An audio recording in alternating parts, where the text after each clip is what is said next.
Last week, I presented you all with a challenge to take a self-portrait. That was it though. No rules, because you know me. I don't really like rules. I simply challenged everyone to get in front of their camera, and I did some self-portraits too. I will tell you how to see more of my shots at the end of the video though. Self-portraits can be a learning tool.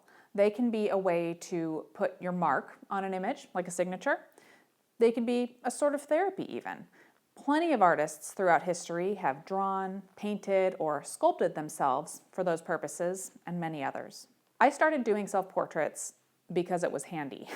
When I started Snapchick, I couldn't afford to hire models for every video that I wanted to make, and I still can't. So I got real familiar with the self-timer options, and I started getting in front of the camera. Since then, I've taken quite a few self-portraits to show different gear and techniques, to share inspiration, and sometimes just for fun. I've learned a little something from each shoot. Sometimes it's technical, like learning about the self-timer options. Sometimes I've learned something about posing. I'm definitely better at knowing what will work in a photo and how to talk my subject into a pose.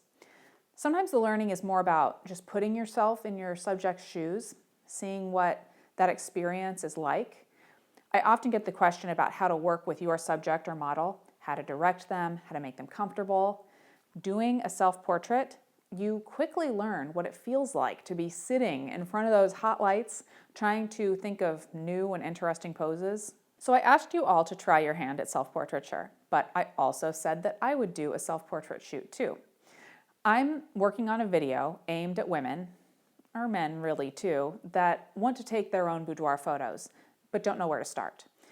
Because if you think it's uncomfortable to take a portrait of yourself just sitting in front of the camera, smiling or looking pensive, imagine what it's like when you're trying to look seductive in some stage of undress.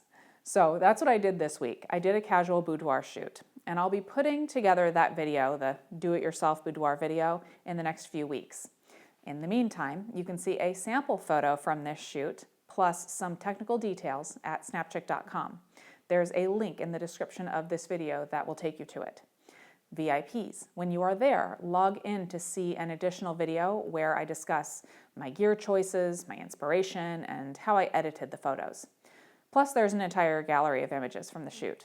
So I loved seeing the self-portraits that you all shared with me. I think a lot of times a self-portrait can reveal something about the person, their choice of lighting, if they chose to use props. I feel like I learned a little something from some of your photos. But I'm curious whether or not you shared your own self-portrait with the rest of us. Did you learn something? And if so, what was it? Let me know in the comments.